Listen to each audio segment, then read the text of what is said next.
देख रहे हैं रिपब्लिक भारत और मैं हूं आपके साथ गायत्री शर्मा। नमस्ते भारत में आप सभी का बहुत बहुत स्वागत है।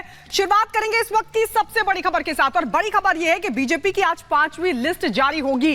आपको बता दें कि सीईसी की बैठक में लगातार मंथन के बाद आज 5वीं लिस्ट जारी की जाएगी। ये बड़ी जानकारी आपको दे दें, बीजेपी की जारी होगी आज 5वीं लिस्ट। उम्मीदवारों के नाम का ऐलान हो सकता है। आपको बता दें आज बीजेपी अपनी 5वीं लिस्ट जारी करेगी। बीजेपी की सीईसी की बैठक में मंथन हुआ, 5 राज्यों के उम्मीदवारों का आज ऐलान होगा। यूपी की 10 सीटों पर मोहर लगेगी, ये सूत्र बता रहे हैं। यूपी, बंगाल, राजस्थान समेत तमाम राज्यों की सीटों पर मंथन किया गया, लेकिन बताया जा रहा है कि यूपी की भी कई सीटें ऐसी हैं जिनको लेकर ऐलान हो सकता है, क्योंकि पिछली बार 51 सीटों पर ऐलान कर दिया गया था, लेकिन आज 5वीं लिस्ट में बची हुई जो उत्तर प्रदेश की सीटें हैं उसको लेकर भी आज इसमें ऐलान हो सकता है। तो भारतीय जनता पार्टी की अगर बात करें, केंद्रीय चुनाव समिति ने लोकसभा के जो बाकी बचे उम्मीदवार हैं उनके नामों को लेकर देर रात तक दिल्ली में मंथन किया, जिसमें 5 राज्यों की बाकी सीटों के उम्मीदवारों के नामों पर चर्चा हुई। अब माना यह जा रहा है कि किसी भी वक्त बीजेपी अपनी 5वीं लिस्ट भी जारी कर सकती है, जिसमें 5 राज्यों की सीटों पर उम्मीदवारों के नाम का ऐलान किया जाएगा। पूरी खबर इस रिपोर्ट में आपको दिखाते हैं।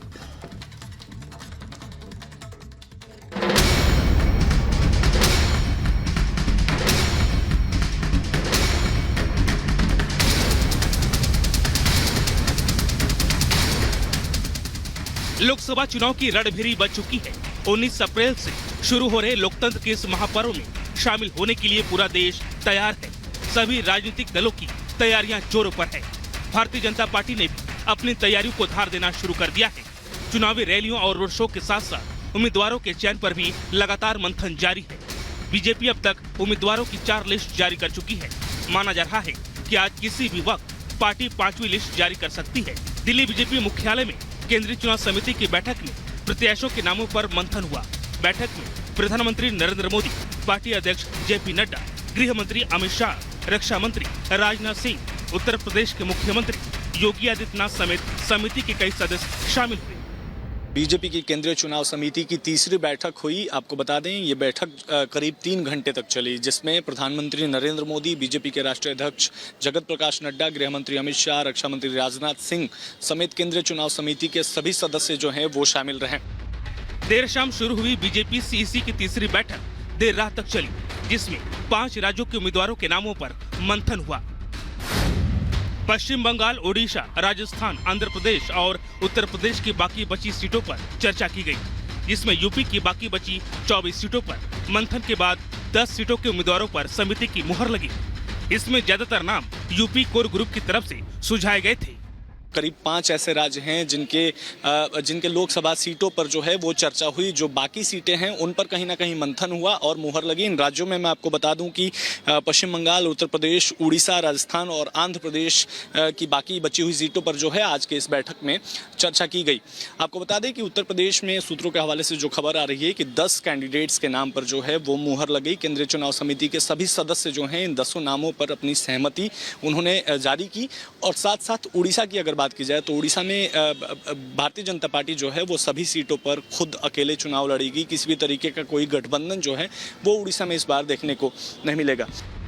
बीजेपी यूपी की कुछ हाई प्रोफाइल सीटों पर जल्द प्रत्याशियों के नामों का ऐलान कर सकती है, जिसमें सुल्तानपुर से मेनका गांधी, पीलीभीत से वरुण गांधी और केसरगंज से ब्रिजभूषण शरण सिंह के नामों को लेकर चर्चा तेज है। खबर ये भी आ रही है कि पार्टी की 5वीं लिस्ट में कई बड़े बदलाव भी देखने को मिल सकते हैं, जहां कई मौजूदा सांसदों का टिकट कट सकता है और कई नए चेहरों को मौका मिलने का दावा किया जा रहा है।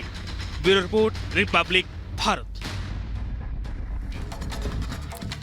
और अब बात करेंगे बिहार की सियासत की। आपको बता दें पूर्णिया सीट को लेकर पेच फंस रहा है इंडी गठबंधन में। बिहार में लगातार सीट शेयरिंग को लेकर जो दरार है इंडी गठबंधन की वो सामने आ रही है। और बड़ी जानकारी आपको बता दें कि पूर्णिया सीट, जी हां, बिहार में इंडी गठबंधन में सीटों पर पेच। अब पूर्णिया सीट को लेकर विवाद बढ़ता हुआ दिख रहा है। बीमा भारती का पूर्णिया सीट पर दावा नजर आ रहा है। तो वहीं आपको यह भी बता दें कि पूर्णिया सीट पर पप्पू यादव भी अड़ गए हैं। इससे पहले कल हमने आपको दिखाया कि कैसे आरजेडी की तरफ से औरंगाबाद सीट से अपने उम्मीदवार के नाम का ऐलान कर दिया गया, लेकिन अब जो पेच है वो इंडी गठबंधन में पूर्णिया सीट को लेकर भी अड़ता हुआ दिखाई दे रहा है। जहां एक तरफ बीमा भारती पूर्णिया सीट पर अपना दावा ठोक रही है, तो वहीं ये बताया जा रहा है कि पूर्णिया सीट पर पप्पू यादव भी अड़ गए हैं।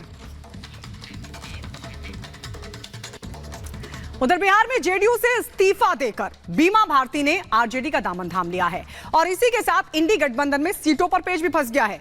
पूर्णिया सीट जिसको लेकर बीमा भारती दावा कर रही हैं कि वो इस सीट से लड़ेंगी, तो वहीं पप्पू यादव भी इस सीट से ताल ठोक रहे हैं। क्या है ये पूरा मामला, इस रिपोर्ट में आपको दिखाते हैं।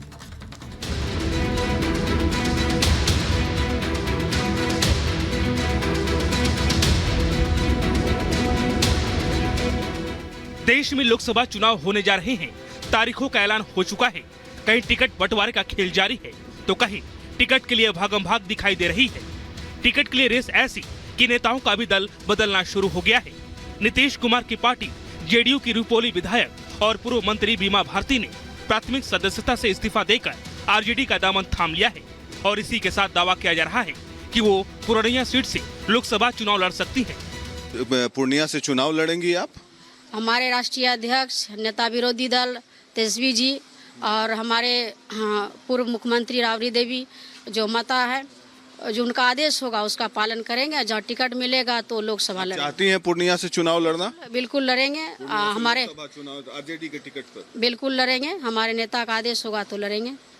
तो पूर्णिया से तो पप्पू यादव लड़ना चाहते थे, कांग्रेस पार्टी में विलय कर लिया उन्होंने। अब पार्टी का मामला है, जो हमारे जो नेता है उनका जो आदेश होगा उसका पालन। लालू जी से मिली, क्या कहा लालू जी ने? लालू जी से आशीर्वाद लिए, हम जाकर के मिले और बात किए। मुझे जब मौका मिलेगा पूर्णिया से लोकसभा लड़ने का तो हम निश्चित वहाँ से जीतेंगे।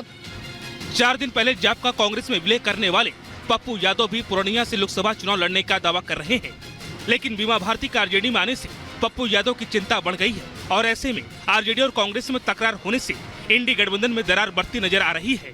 ऐसे में क्या माना जाए, क्या कांग्रेस में जाकर पप्पू यादव फेल हो गए हैं?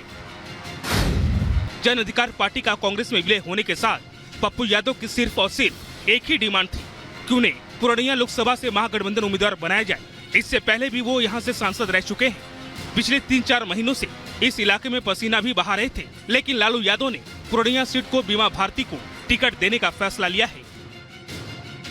तो क्या लोकसभा चुनाव से पहले जेडीयू में फूट पड़ गई है? क्योंकि पप्पू यादव ने भी सोशल माइक्रो ब्लॉगिंग साइट पर पोस्ट कर अपनी मंशा जाहिर कर दी है। पप्पू यादव ने लिखा, मर जाएंगे कांग्रेस नहीं छोड़ेंगे, दुनिया छोड़ देंगे पूर्णिया नहीं छोड़ेंगे। कांग्रेस ने बिहार में अब तक सीट शेयरिंग पर कोई फैसला नहीं लिया है। इधर महागठबंधन में शामिल लेफ्ट और आरजेडी अपने अपने दावे के मुताबिक सिंबल बांटना शुरू कर दिया है। कांग्रेस की ओर से सीनियर लीडर बोलने तक तैयार नहीं है। ऐसे में पप्पू यादव का सियासी भविष्य दांव पर लग गया है। Bureau report, Republic Bharat. और अब बात करेंगे राजस्थान की राजधानी जयपुर, जहां पर एक केमिकल फैक्ट्री में भीषण आग लग गई और बताया जा रहा है कि फायर ब्रिगेड की कई गाड़ियां मौके पर पहुंची और बहुत मशक्कत करनी पड़ी उस आग को काबू करने के लिए, लेकिन इस बीच इस हादसे में 5 लोगों की मौत हो गई। रिपोर्ट देखिए।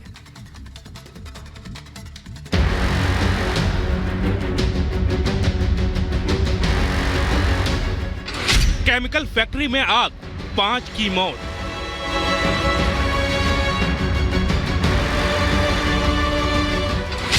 दहकती लपटें और मौत, जिंदा जले 5 मजदूर।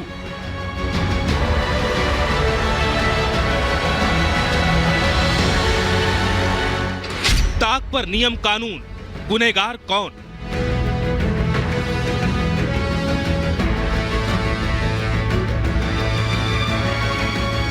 राजस्थान के जयपुर में एक केमिकल फैक्ट्री में भीषण आग लग गई। जयपुर के बस्सी इलाके के बेनाड़ा में एक केमिकल फैक्ट्री में भीषण आग लग गई।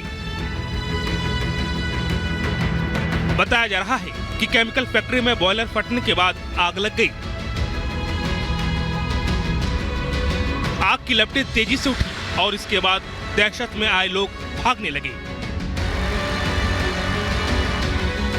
लेकिन आग इतनी भयानक थी कि 5 मजदूर आग की लपटों में फंसकर जिंदा चल गए। मुझे पता है ये कैसे कौन आएगा, कितने लोग मौके पे 5 लोग मौके पे कैजुअल्टी हो चुकी है। 2 जने अभी एसएमएस अस्पताल में भर्ती चल रहे हैं। आग का ऐसा तांडव उठा जिसे देख लोग दहल गए। आसमान तक उड़ती लपटों ने पूरे इलाके को खतरे में डाल दिया। अवैध फैक्ट्री इसमें फायर का कोई सिस्टम नहीं है और मौके पे अभी यहाँ का मालिक भी नहीं मिल रहा है और बोर्ड भी नहीं लगे हुए थे बाहर। हो सकता है और भी अंदर एक छत गिरी हुई है तो इंसिडेंट बढ़ सकता है। कड़ी मशक्कत के बाद दमकल विभाग के कर्मचारियों ने किसी तरह से आग पर काबू पाया, मगर तब तक लाखों का सामान जलकर खाक हो गया था। आग इतनी विकराल थी कि उसकी लपटें दूर तक दिखाई दे रही थी। Bureau report, Republic Bharat. और इस वक्त की बड़ी खबर आपको बता दें, जम्मू कश्मीर से आ रही है। इस वक्त की बड़ी खबर ये आ रही है कि श्रीनगर में 4 आतंकी गिरफ्तार हुए। जैश ए मोहम्मद के आतंकी बताए जा रहे हैं, जिनके पास से गोला और बारूद भी बरामद किया गया है। गोला बारूद इन आतंकियों के पास से बरामद हुए। जैश ए मोहम्मद के आतंकी बताए जा रहे हैं। श्रीनगर से हुई है गिरफ्तारी इन आतंकियों की। जम्मू कश्मीर में सेना को यह बड़ी सफलता। जैश ए मोहम्मद की 4 आतंकी हुए गिरफ्तार। श्रीनगर से इन 4 आतंकियों की गिरफ्तारी हुई है और तस्वीरों में हम आपको दिखा रहे हैं, गोला बारूद भी इन आतंकियों से बरामद किया गया है। तो क्या कोई बड़ी साजिश थी जिसको नाकाम कर दिया गया? ये 4 आतंकी जो गिरफ्तार हुए हैं, अब इनसे पूछताछ होगी, कई और बड़े खुलासे हो सकते हैं। लेकिन आपको बता दें, ये 4 आतंकी जैश ए मोहम्मद के बताए जा रहे हैं, जिनको श्रीनगर से गिरफ्तार किया गया है। सेना को मिली है बड़ी कामयाबी। और ये देखिए, गोला बारूद की तस्वीर हम आपको दिखा रहे हैं जो इनके पास से बरामद किया गया है। तो क्या कोई मकसद था? किस तरीके का मकसद था? क्या कोई बड़ी साजिश थी जिसको नाकाम कर दिया गया? अपने भारत विरोधी रुख के लिए बदनाम मालदीव के राष्ट्रपति मोहम्मद मोइजू अब नरम पड़ते हुए दिख रहे हैं। उनके ऊपर कर्ज का ऐसा दबाव है कि अब भारत से मदद का हाथ आगे बढ़ा रहे हैं। आइए रिपोर्ट आपको दिखाते हैं।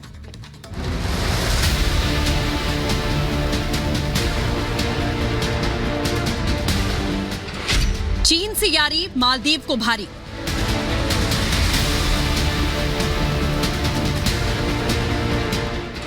कर्ज का बढ़ा दबाव, धरा रह गया ताव।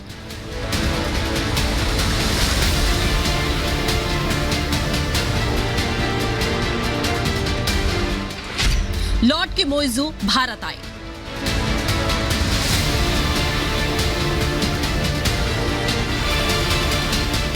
ठीक कहा गया है कि समय सबसे बलवान होता है। यही बात आज भारत और मालदीव के रिश्तों में तल्खी पैदा करने वाले चीनी पोस्टर बॉय मोहम्मद मोइजू पर फिट बैठती है। ऐसा इसलिए कि भारत के खिलाफ जहर उगलने वाले मालदीव के राष्ट्रपति के तेवर अब नरम पड़ गए हैं। वो मोहम्मद मोइजू जो कुछ दिन पहले भारत विरोधी रुख लेने से तनिक भी संकोच नहीं कर रहे थे, वो अब अपने कदम वापस खींचने लगे हैं। आलम यह है कि जिन्हें चंद रोज पहले